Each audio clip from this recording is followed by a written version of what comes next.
Alright guys, so we're off generator power.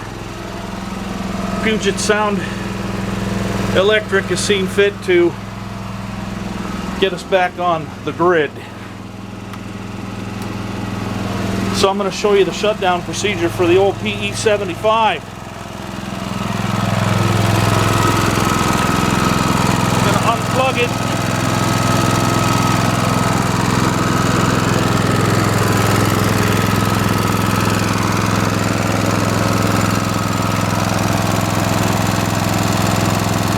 Increase the choke just a bit.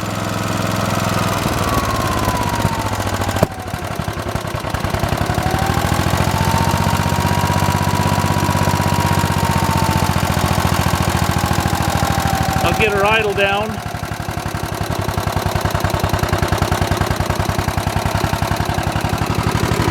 Come over here. Shut the fuel off. Then I gotta hold this button in.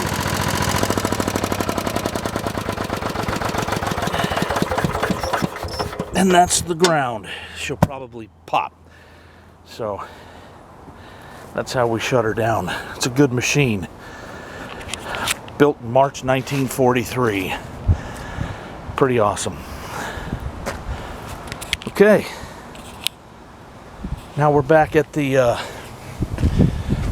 table here. I'm going to let the generator cool down before I bring it back in. But that's pretty clean. I went ahead and cleaned some of the fittings that need to be used, and the block off plugs. Those need to be used as well. And oh, here's the cork gasket. I got to get some cork material and make a new one. That one's worn out. But that's it for now. Thanks for looking.